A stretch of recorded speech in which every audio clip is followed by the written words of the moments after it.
All right, guys, so 80's in the shop. I've had it back since I got the four-wheel underground kit installed for quite a while now. Took a trip to Moab, and I haven't had a chance to show you guys like a full, detailed, longer format video walkthrough of how everything's set up. So we're gonna dive into that right now. So what my setup right here is it's a full 3-link kit from Four-Wheel Underground.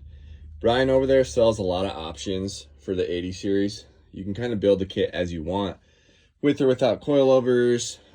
You can choose limit straps and hydro bumps and different add-on options, but at its core, what I'm running is a Four-Wheel Underground 3-link. So what that means is there's an upper link mount on top of the axle housing, and then a link mount for the lower links on each side of the axle housing, and then all those links connect back to the frame, which I'll show you guys. So it allows for more articulation, better suspension geometry, gets the radius arms off the bottom of the diff in the axle housing, for the 80 series. So there's less crap hanging down there, and it just won't bind as much. It's just a way better driving experience and way more capable off-road. So let me show you guys where all those mounts are at.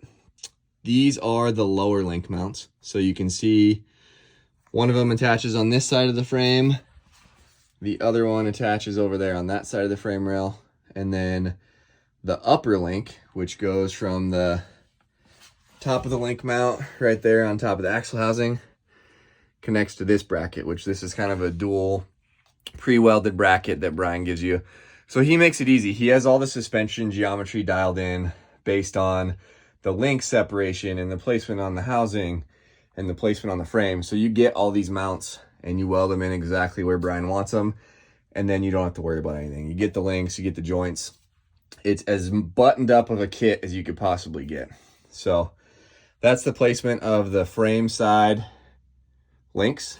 And then we'll move around to the axle side. Guys, so here's the lower link on the passenger side axle housing. Over there we have a lower link on the driver's side. And then there's the back of the upper link that goes to the top of the diff housing. So I'll swing around to the front so you guys can get a better look at that. All right, so there's that upper link mount with Brian's gussets and stuff on there. So what's cool about this kit is you can kind of do whatever steering setup you want. The geometry between the links is what's important.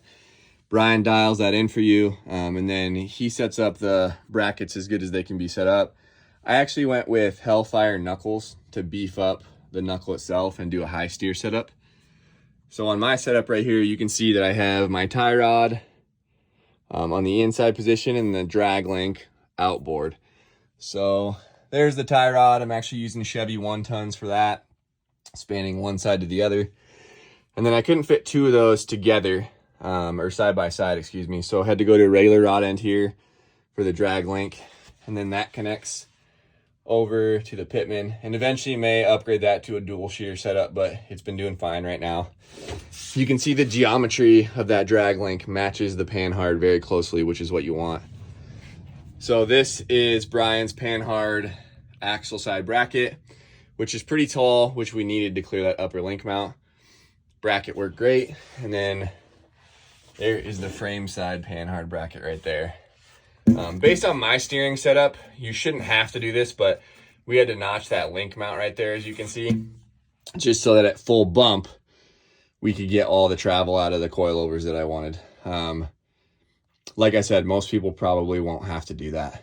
All right, so other than notching that mount, the other thing we had to do is a custom motor mount. So the motor mount was getting in the way of the upper link. I have a little bit taller upper link than most people will probably get with their 80 series kits. So you likely won't have this issue. And I also wanted to run the 80 a little bit lower than a lot of people. So I wanted the most up travel. So engine mount had to get customized to account for that. But it looks good. The other thing to note with the steering is I did do hydro assist. I used a bar clamp there and then welded onto the housing PSC. So that's attached into the tie rod, and then you can see the box is plumbed for the hydro. That has been great. Bailing away from a regular stabilizer is awesome, and it did great in Moab. And then Todd welded on a little crash bar on the housing right in front of that PSC just to protect it a little bit, which we've already used a few times, along with some diff armor and stuff. So that's my steering setup so far. It's been working great. No major issues. Moving over into the hydros, Brian offers Radflow stuff. So he actually gets Radflows custom tuned to your vehicle setup. So definitely talk to him.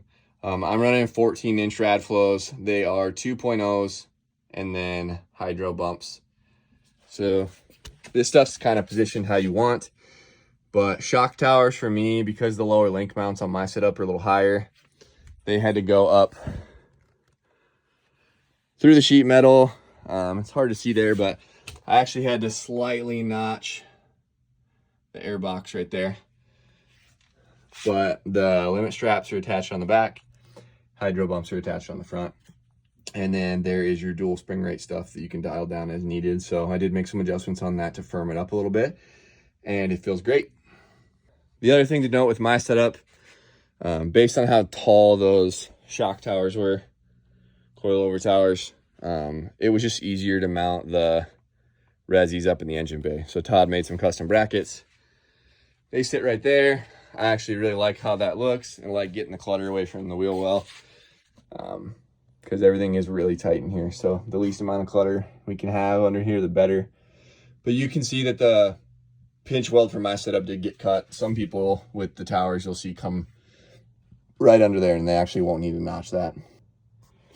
Other thing to note on this side is the steering did have to get notched out of the back of the tower. So Jose warned me that that would likely have to happen, and it did, but it got braced back up and everything looks good. As far as fitting the 37s and still getting full 5 inches of up travel, the flares are slightly trimmed. The fenders behind the flares are trimmed back quite a bit. And then the entire liner got trimmed back, folded over this lip where the engine bay is, and then seam sealed. So it turned out pretty clean. Eventually might make some covers for those holes. But yeah, pretty happy with how things look right there. And then this did have to get cut out just to clearance the tires. So moving on to the question everyone's been asking me, how do you like it? How does it drive on the highway? It drives great on the highway. It drives better than it did with radius arms on the highway. I was a little light on caster with my radius arms. I think I was around 0 degrees, which should be 2 to 4. So my 80 wandered all over the place. As soon as I went to the coilovers and the 3-link, it felt planted. It tracked down the highway smooth. Yeah, there's a lot of travel, and I don't have an anti-rock in front. So it feels like an 80. It's still a little boaty, but because Brian gets those coilovers custom tuned, once I adjusted those dual spring rates, it feels great. I'm not like rushing to get an anti-rock by any means. I've been really impressed with the driving characteristics. And as far as wheeling is concerned, this thing did awesome. I lifted a tire a few times still, but off camber situations, I felt way more planted. I have an anti-rock in the rear now, which probably accounted for a little bit of not having one in the front. But the tires just hooked on every obstacle. When I didn't have traction, they hunted for traction. Couldn't say enough good things. The handling felt great on the trail. If anything, I'm just lacking a little bit of travel in the rear now, but love it. Night and day difference with how it performed on the trail. So that's the overall update and layout of my 3-link from 4-Wheel Underground. If you guys have any questions on the 3-link, send me a message or message Brian over at 4-Wheel Underground. If it's any of the technical questions, he's going to be your go-to guy. But as far as how mine's set up or any questions you have about my setup specifics, shoot me a message. I'm happy to help you guys out. Thanks, guys.